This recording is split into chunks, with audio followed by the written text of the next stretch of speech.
All right, wanted to make a quick video about the difference between this sander and this sander. This is what they call a random orbital sander, which is pretty traditional. Most brands make this. They're cheap. Most hardware stores carry them. Finish work versus a belt sander. Again, a lot of different people make them, but it's for moving a lot of material, and it uses a belt versus a random orbital sander, which uses these circular pads. So we'll talk about how this sander works, why you might want to use that one, and then we'll talk about this sander, how it works, and why you might want to use that one. All right, so a random orbital sander, orbital meaning circular and kind of in this general rotational direction. Not rotational entirely, it's random. This is used for finish work, and you're going to use these circular pads with holes in them. You can see there's holes on the bottom of here as well, these big holes. And when you're using the circular pads, those holes would line up with the holes on your sander. And that is so that as you're sanding, there's a vacuum created and it will spit all of that dust out the back, where if you had a shop vac or some sort of dust collection system, you could connect to that to try to extract some of that dust. This sander in particular just has an on-off switch right here, on-off. A lot of times these sanders might have a little dial on the side that'll say maybe 1 through 9, and you can actually turn the speed up and down with that dial. And really the point of that is, depending on the material you might be working with, you might need lower rotation versus a higher rotation. And rotation is not necessarily the most fair word. This is called random because as this more or less spins, it's also sort of doing more like a this situation instead of just straight circles. This type of sander is really for what we would say not moving material. You can get sanding discs in different grits. This one is it's dirty, but that's a 60 grit. And this is for like really rough stuff where you need to really work through it. A lot of scratches, things like that. But then as you go up 320, it gets, you can see there's a bit of a difference there. There's more grit on here, 320 grains per square inch, I believe. Sorry if that's not correct, but that's the idea. This one is a 600. Again, you can see it's shinier and in this case, softer. So it's going to be working up. The higher the number on the sandpaper, the finer of a job it's meant to do. This can go up into the thousands, at which point you would be polishing or really doing some fine detail work, whereas something like 60 is really rough work. So that's the random orbital sander, and now next we'll talk about a belt sander.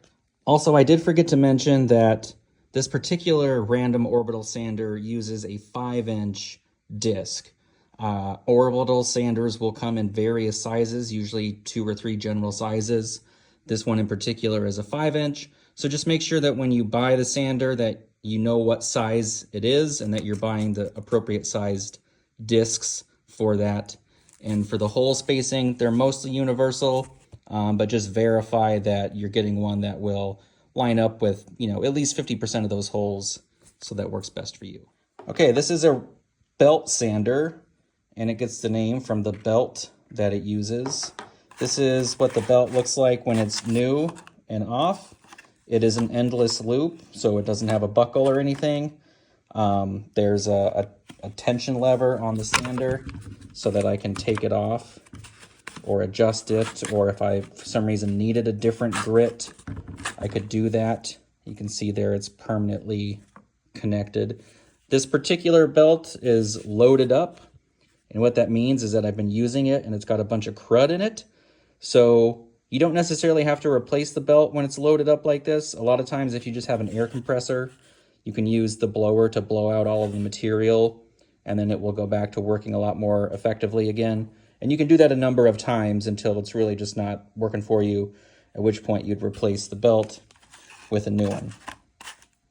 You can see this belt is a 3-inch by 18-inch. And what that means is that the face of this sander, the face plate for sanding, you can see is about 3 inches. We'll call it 3.5. And the reason it's not exactly 3 inches here and 3 inches across the belt is so that as that belt is going around the sander, it's got room to sort of move up and down, what we call tracking. And so when you put a new belt on, some belt sanders might have some kind of dial. So you get the loose belt on, you tighten it back in place, you run the sander, and then it might want to kind of run off one side or the other. You tighten the dial to get that belt to kind of run in the most middle part so that it stays on track.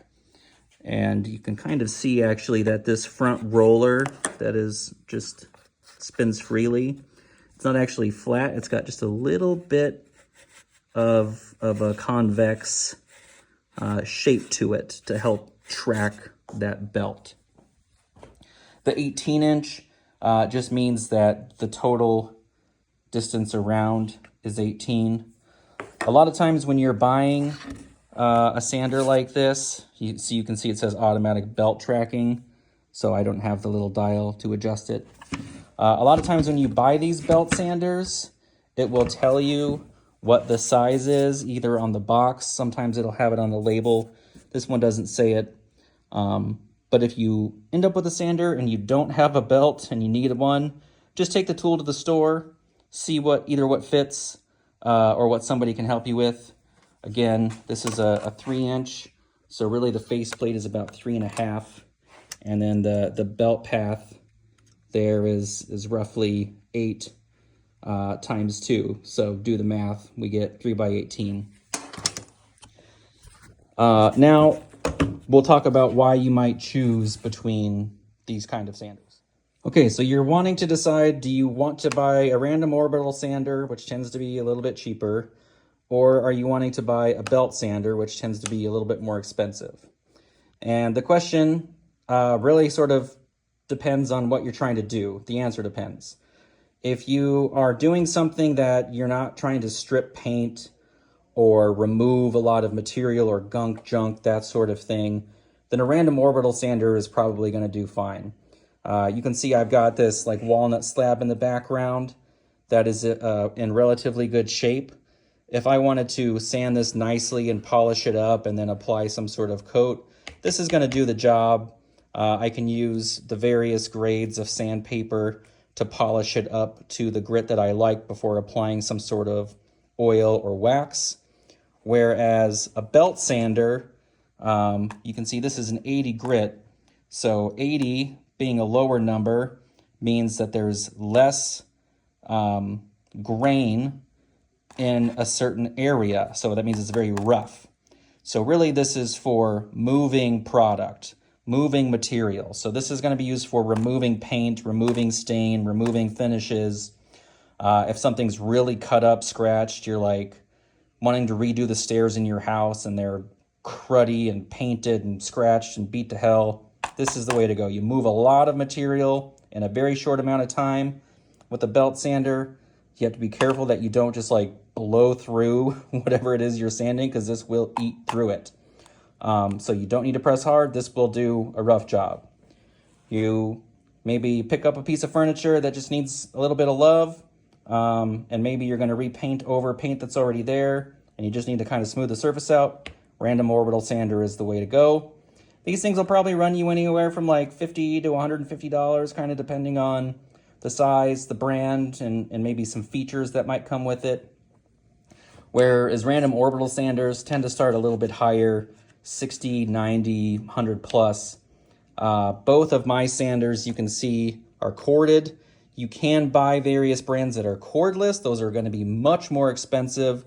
So if you're looking for more of a DIY sort of cheaper get you by thing, this Craftsman I have built many tables and desks out of. There's probably, hundreds of hours of sanding time in this thing, and it works as good as the day I bought it.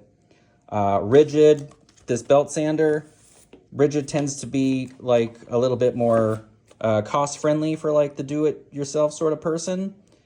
This was, I think, around $100. I would have to double check, but this moves a lot of material when I really need to eat away at stuff.